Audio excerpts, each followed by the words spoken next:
Previous వీడియోలో Mauryan period art గురించి చూసాం. మౌర్యన్ పీరియడ్ అంటే మనకి గుర్తొచ్చేది పవర్ఫుల్ ఎంపైర్ మాత్రమే కాదు, ఎక్స్ట్రార్డినరీ ఆర్ట్ అండ్ స్కల్ప్చర్ కూడా. బట్ ఒక line statue Indian national emblem ఎలా అయింది?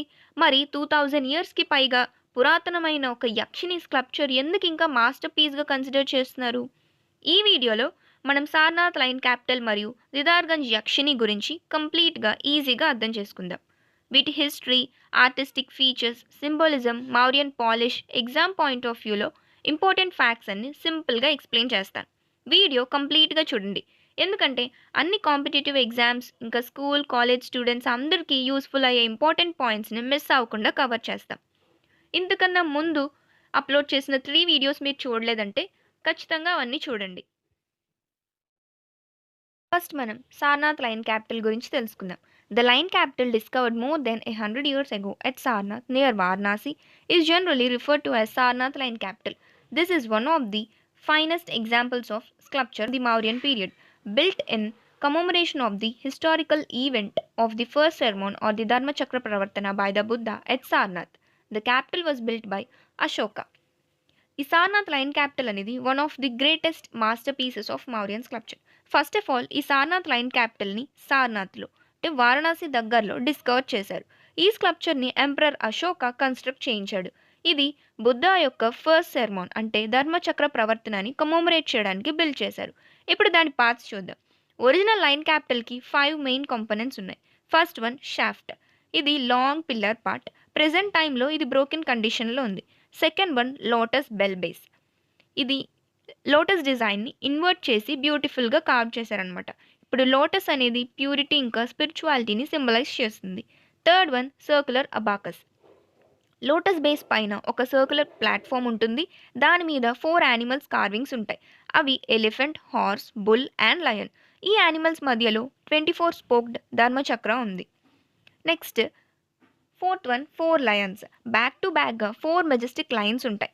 ఈ lines courage, power, confidence and అథారిటీని రిప్రజెంట్ చేస్తాయి. తర్వాత ఫిఫ్త్ వన్ ధర్మచక్ర. టాప్లో పెద్ద వీల్ ఉండేది, కానీ ప్రజెంట్ టైంలో అది బ్రోకెన్ కండిషన్లో మ్యూజియంలో ప్రిజర్వ్ చేశారు. ఇంట్రెస్టింగ్ ఫ్యాక్ట్ ఏంటంటే లోటస్ బేస్ అండ్ ధర్మచక్రాన్ని రిమూవ్ చేసి మిగిలిన 4 లయన్స్ స్కల్ప్చర్ని ఇండియా నేషనల్ ఎంబ్లమ్గా అడాప్ట్ చేశారు. నెక్స్ట్ లైన్ క్యాపిటల్ యొక్క ఆర్టిస్టిక్ ఫీచర్స్ గురించి తెలుసుకుందాం. ఈ లైన్స్ చాలా రియలిస్టిక్గా స్కల్ప్ట్ చేశారు. Facial muscles, lips, main hair, body muscles అన్నీ నేచురల్గా కార్వ్ చేశారు. లైన్స్ బ్రీత్ హోల్డ్ చేసి రోర్ చేయడానికి రెడీగా ఉన్నట్టు ఎక్స్ప్రెషన్ ఉంటుంది.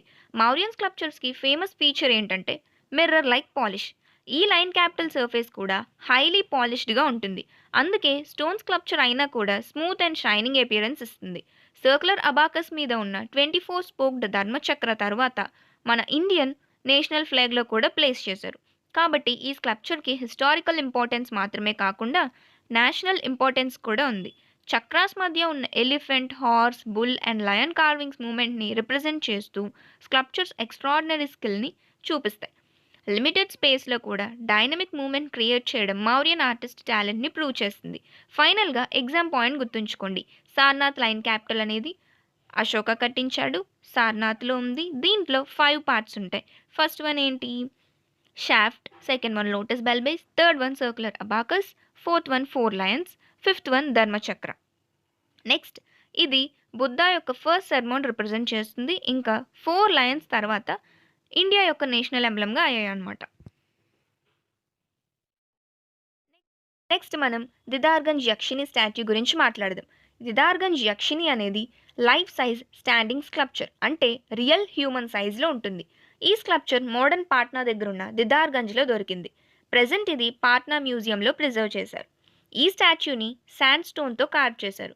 మౌర్యన్ ఆర్ట్కి ఫేమస్ అయిన మిర్రర్ లైక్ పాలిష్ ఈ స్కల్ప్చర్ మీద కూడా క్లియర్గా కనిపిస్తుంది. అందుకే దీన్ని మౌర్యన్ స్కల్ప్చర్ మాస్టర్ పీస్ అని కన్సిడర్ చేస్తారు. యక్షిని తన రైట్ హ్యాండ్లో చౌరి అంటే ఫ్లై విస్క్ని పట్టుకుని ఉంది. చౌరి అనేది ఏన్షియంట్ ఇండియాలో కింగ్స్ అండ్ డైటీస్కి రెస్పెక్ట్ చూపించడానికి యూజ్ చేసే ఒక సెరమోనియల్ ఫ్యాన్ అనమాట. ఇప్పుడు లెఫ్ట్ హ్యాండ్ అనేది అన్ఫార్చునేట్గా బ్రోక్ అయింది. ఇప్పుడు స్కల్ప్చర్ ఫీచర్స్ గురించి చూద్దాం. ఈ యక్షిని బాడీ వెల్ ప్రపోర్షనేటెడ్గా, వెరీ నేచురల్ అండ్ మస్క్యులర్గా స్కల్ప్ట్ చేశారు.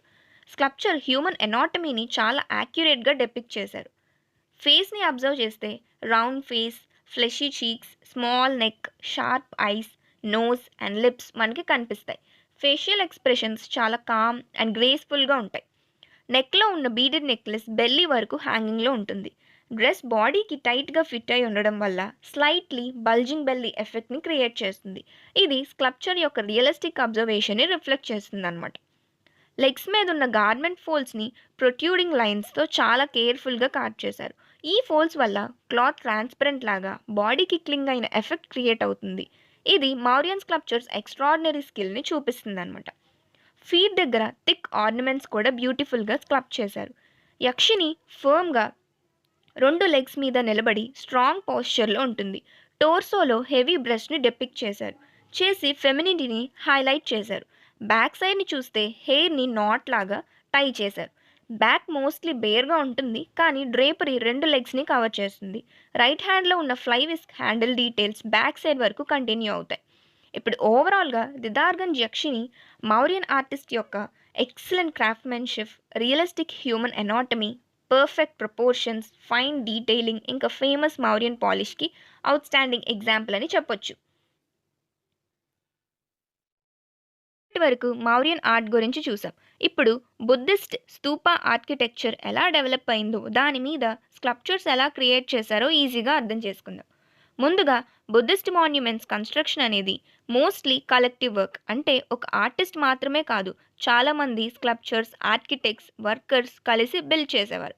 కొన్నిసార్లు ఒక మాన్యుమెంట్లో ఒక స్పెసిఫిక్ పార్ట్ని ఒక పర్టిక్యులర్ ప్యాట్రాన్ స్పాన్సర్ చేసేవాడు. ట్రేడర్స్ కూడా డొనేషన్స్ ఇచ్చి తమ పేరు మరియు వాళ్ళిచ్చిన ప్లేస్ని ఇన్స్క్రిప్షన్లో రికార్డ్ చేసేవారు. తర్వాత సెంచరీస్లో స్తూపాస్ ఇంకా గ్రాండ్గా బిల్డ్ చేయడం స్టార్ట్ అయింది. ఒరిజినల్ స్తూపాకి సర్కమ్యాంబ్యులేటరీ పాత్ అంటే డివోటీస్ ప్రదక్షిణ చేయడానికి వాకింగ్ పాత్ని యాడ్ చేశారనమాట. ఆ పాత్ చుట్టూ రైలింగ్స్ మరియు బ్యూటిఫుల్ స్కల్ప్చరల్ డెకరేషన్స్ కూడా క్రియేట్ చేశారు. ఆల్రెడీ ఉన్న స్తూపాస్ని ఎక్స్పాండ్ చేసి న్యూ ఎడిషన్స్ కూడా సెకండ్ సెంచరీ బీసీఈలో చేశారు. ఒక స్తూపా స్ట్రక్చర్ని చూస్తే కింద సిలిండ్రికల్ డ్రమ్, దానిపైన అండ అని పిలిచే ఒక హెమిస్పెరికల్ డోమ్ ఉంటుంది. డోమ్ మీద హార్మిక అనే ఒక స్క్వేర్ రైలింగ్ ఉంటుంది. దాని మీద మళ్ళీ ఛత్ర లేదా అంబ్రెల్లా లైక్ స్ట్రక్చర్ లాంటిది ఉంటుందన్నమాట.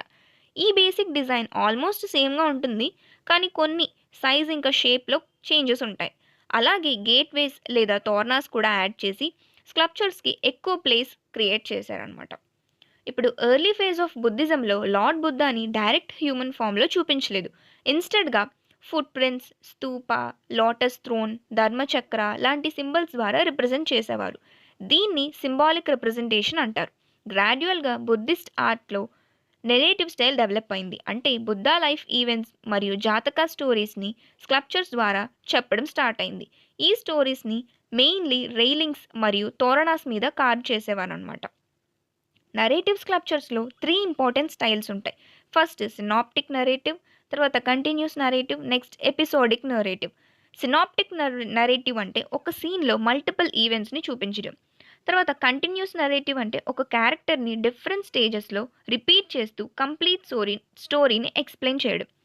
తర్వాత ఎపిసోడిక్ నరేటివ్ స్టోరీని సెపరేట్ సీన్స్గా డివైడ్ చేసి డెపిక్ట్ చేయడం అనమాట. తర్వాత బుద్ధా లైఫ్లో ఫ్రీక్వెంట్గా డెపిక్ట్ చేసిన మేజర్ ఈవెంట్స్ ఏంటంటే అందులో 5 ఉన్నాయి. ఫస్ట్ బర్త్ అంటే అతని జననం గురించి. సెకండ్ వన్ రినౌన్సియేషన్ అంటే రాయల్ లైఫ్ని వదిలేసి సన్యాసం తీసుకోవడం. తర్వాతది ఎన్లైటన్మెంట్ అంటే బోధి చెట్టు కింద జ్ఞానం పొందడం. తర్వాత ధర్మచక్ర ప్రవర్తన, సారనాథ్లో ఫస్ట్ సెర్మోన్ ఇవ్వడం అనమాట.